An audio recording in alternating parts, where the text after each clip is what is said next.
Buenas tardes, mi nombre es Giselle Calixto Ordaya y el tema que voy a explicar el día de hoy es la corrupción y las alternativas para reducir la misma. Como sabemos, la corrupción es hasta la actualidad uno de los problemas más preocupantes para la población peruana, ya que afecta negativamente en la legitimidad de las instituciones públicas. De acuerdo al barómetro de las Américas de Latin American Public Opinion Project, Perú fue el más preocupado por el tema de la corrupción a nivel regional, ya que un 36% de la población lo señala como el principal problema por encima de otros temas como la seguridad, la economía, la estabilidad política, entre otros. Sin embargo, para comprender el tema es necesario saber qué es la corrupción. El término viene del latín corruptio, que viene a ser la acción o efecto o alteración por putrefacción, o también es la acción de dañar, sobornar o pervertir a alguien o algo. Entonces podemos decir que es la acción y efecto de corromper alguna cosa. Desde la perspectiva de Alfonso Quirós, la corrupción es un fenómeno amplio, variado, que comprende actividades públicas y privadas, no solo el saqueo de fondos públicos por parte de funcionarios como normalmente se asume, sino que comprende el ofrecimiento y la recepción de sobornos, la malversación, la mala asignación de fondos y gastos públicos, la aplicación errada de programas y políticas, escándalos financieros y políticos, fraude electoral y otras transgresiones administrativas. Asimismo, García Enterría señala que la corrupción es un fenómeno de colonización del Estado por la sociedad, es decir, que es un fenómeno de injerencia distorsionante del sector privado en el funcionamiento del sector público.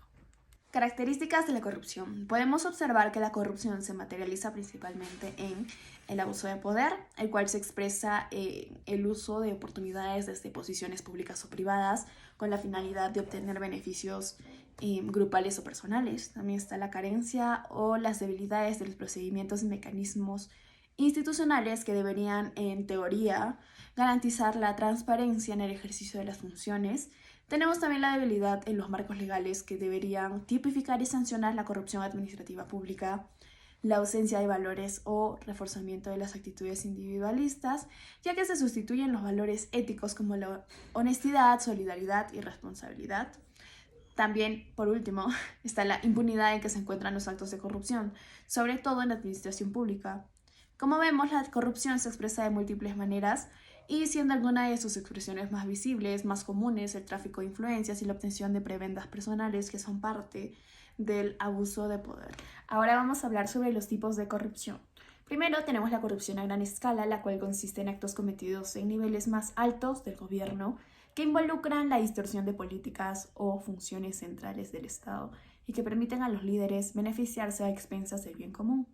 Y también tenemos los actos de corrupción menores o pequeña corrupción, la cual consiste en el abuso cotidiano de poder por parte de funcionarios de bajo o mediano rango al interactuar con ciudadanos comunes, quienes a menudo intentan acceder a bienes o servicios básicos en ámbitos como hospitales, escuelas, departamentos de policía u otros organismos.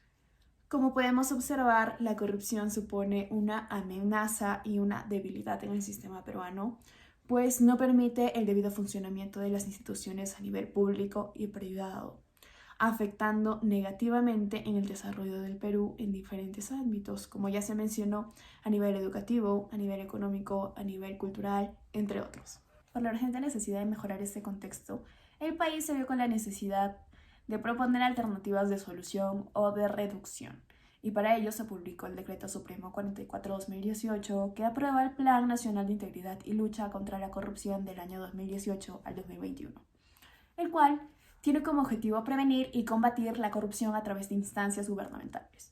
Para lograrlo se ha dividido en 4 etapas todo el procedimiento. Por ejemplo, la primera etapa tiene el nombre de sistematización y clasificación. La segunda etapa es la etapa del análisis de contenido y creación de grupos temáticos. La tercera etapa se encarga de la priorización y elaboración de acciones. Y por último, la cuarta etapa es la priorización de acciones según criterios de importancia y temporalidad.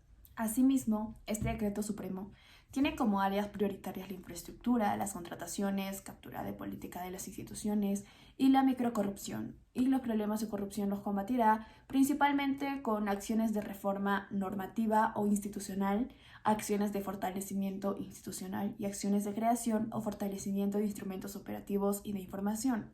En total se han organizado 69 acciones divididas en 3 ejes: 29 acciones para fortalecer la capacidad de prevención de la corrupción, 21 acciones asociadas a la identificación y gestión de riesgos y 18 acciones asociadas al fortalecimiento de la capacidad sancionadora del Estado respecto a los casos de corrupción y, bueno, otros fenómenos asociados. Para concluir, debo mencionar que la corrupción es un problema que trae consigo problemas de desarrollo en todos los países y en todos los aspectos, pues supone retraso en la economía, educación, sistema institucional, sistema jurídico, en el mercado, entre otros aspectos.